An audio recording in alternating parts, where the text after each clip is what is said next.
Good morning, gentlemen. JK, your brother in this struggle here. Welcome to another episode of Porn Reboot Coach. In the Porsche today, we're going to talk about what should you be investing in, actually. Guys, I feel like I've been living in the gym. My life is just so you guys know, a little bit of context, okay, real quick before I get into the video. December at Elevated Recovery is when our year starts.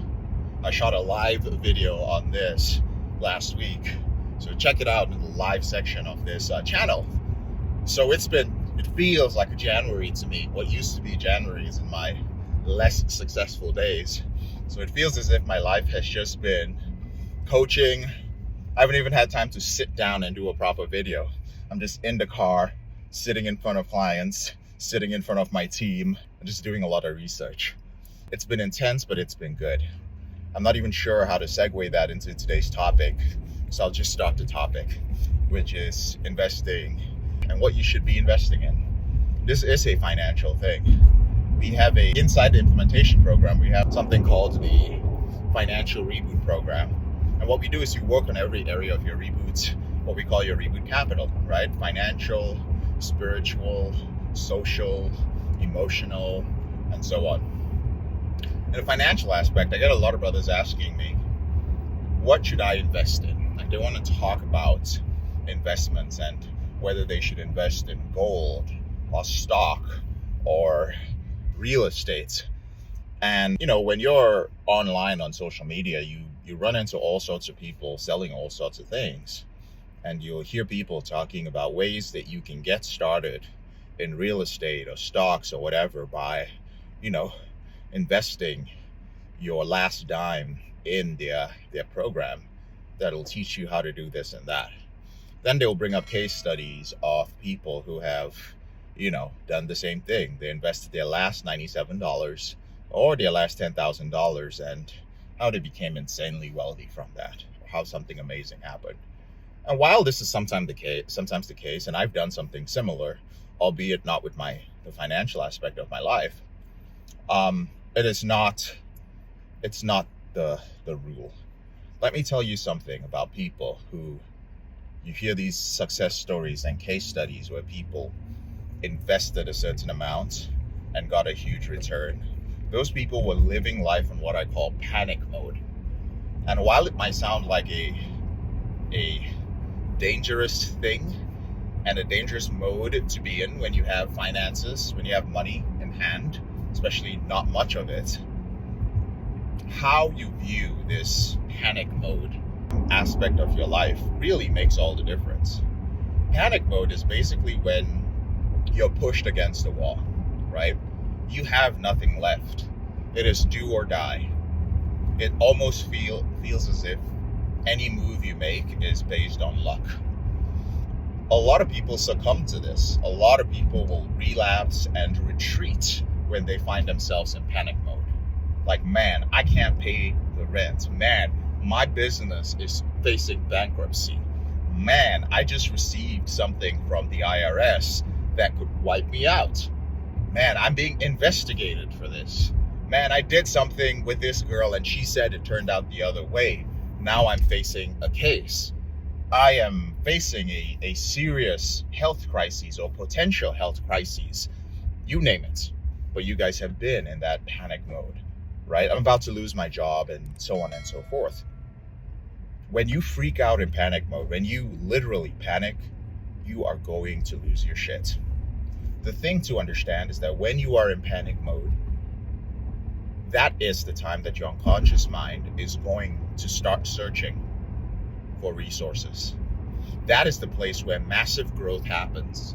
That's the place your war stories come from, when you are backed against the wall. This is your hero journey, right? Against all the odds. You sure love watching the movies about the heroes, don't you? But why don't you want to be a hero in your own life?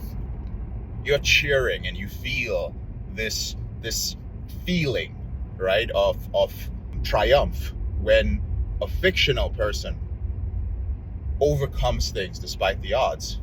But when you are faced with that panic mode in your life, in the simplest of things, not even a life or death situation, you run to pornography, you fucking fold like a cheap suit. Panic mode is always an opportunity. What does it have to do with the guys who invested their last dime? Well, they were in panic mode, but they understood that when they were in panic mode and they invested something, they were going to squeeze out every single thing that they could from that. They were not going to doubt themselves. They would use their fear as a fuel. So they would not miss any of the training. They would do everything that that person said. And they would even 10x it. That person said, just do this, it's enough. They're like, fuck no, dude. You could do that. I'm not doing that. This is my last dime. I'm going to follow everything you say to the T and go beyond that. And that is why they come out as the success stories. But the person who is selling that thing to you will not tell you the mental state that that person was in. That there are very few people that do that, right? Also, that often happens only when you're not investing in stocks or things that you don't have expertise in. You don't do that. That's stupid. It's stupid to invest in something that you haven't learned enough about. You always invest in you, in yourself. You are the greatest assets, all right? You are the greatest asset. When people say, this cancel culture thing, oh, this person is canceled. You can't really cancel somebody. You can have some sort of impact on their business or their image, but the person is still there, right? Unless you wipe the person's physical existence off the face of the planet, you cannot cancel a person. That person can always rise again. Fuck, they can rise and they can just chill for a month and they'll be back in full force. Some people can just go against the whole cancel thing with pure force of personality. But why? That's because that individual understands that they are the greatest asset. Your mental health, your resilience, right? Your emotional control, your knowledge, your know-how, your work ethic, your ability to push, the power of your focus, your self-belief. This is the shit, right? Nothing else. Not your money in the bank. It is amazing leverage. Don't get me wrong. Money is leverage. Don't get me wrong. Having a supportive network is a powerful form of leverage beyond money, right? There's so many things you could invest in. But there's one thing all of these things you would invest in have in common, and that is you. You are the one. You are the controller. When your mind is not right, when your emotions are not right, when your relationships are not right, when your spiritual life is not right, when your health is not right, none of the things you've invested in really matter. Your wealth, it doesn't matter, right? The stocks, bonds, gold, none of that shit matters. We have clients who are literally, their businesses are bleeding because they're not in control of their sexual behavior. And their compulsive sexual behavior is a symptom of some emotional issue that they do not want to address, or some health issue. Let me explain one small thing, and I'm going off tangent, but whatever. If there is an emotional issue that you are medicating with pornography, and you choose in your 30s, your late 20s, to sweep it under the rug and willpower, self-improvement, atomic fucking habits your way through this shit, Jesus your way through it, motherfucker, the time will come when you will have to pay the piper. There's only so much you can repress, and you better pray and hope that it is not when you have worked so hard and you have built up so much that emotional issue doesn't come up to sabotage every fucking thing. Don't get me wrong, it is unpredictable what life can throw at you. But what is very predictable if you know what the fuck your problem is and you choose to run away from it. Unless you're okay with that. There are actually men that I respect who say, I choose not to work on this issue. And I am fully willing to deal with the consequences later. I have respect for that man who really means it. He has a legitimate reason for doing that. And there are legitimate reasons. I won't mention them here because I don't want to give anyone an excuse. But the point of this entire video is, number one, invest in yourself. Investing in yourself allows you to comfortably navigate panic mode. It gives you the confidence, the self-belief that is necessary to go through when your back is against the wall. It shows you how to harness fear. You know that you have skills, right? You know that you have certain abilities.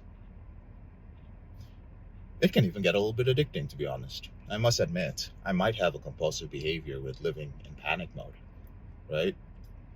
Maybe it comes from years of selling door to door. Every morning that we left our home, our manager, right, in my internship days, and this sounds like some form of abuse today, but God, did I love it. We had to leave our little trailer. It wasn't a fucking home. We paid $250 a month, 3 of us, living on the side of the highway off Gaffney, South Carolina. I don't remember, some small county.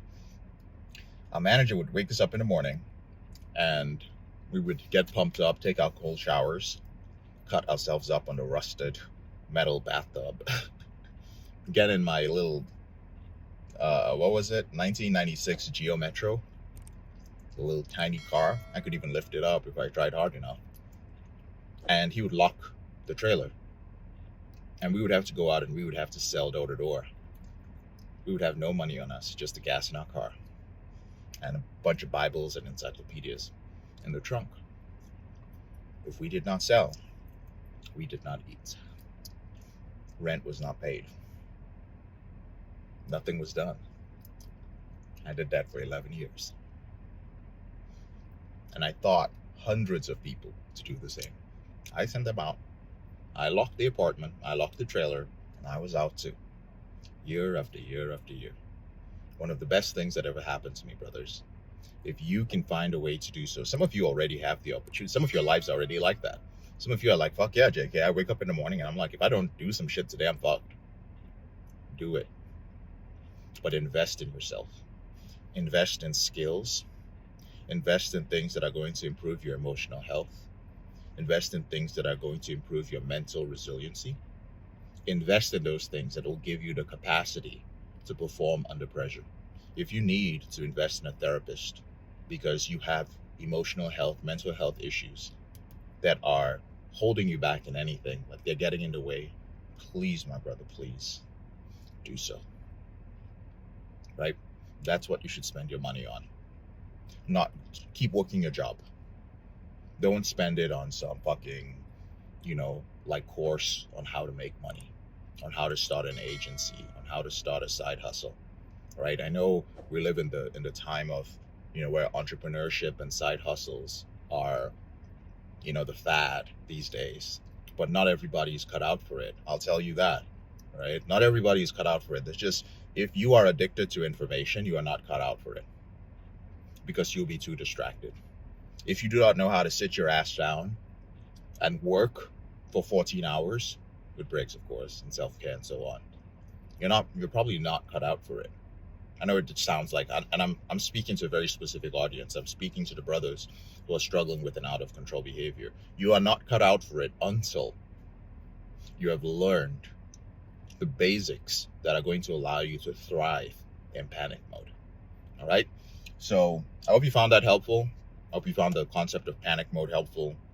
Invest in yourself first, not in stocks and all these other things. Get the help you need. And that's it.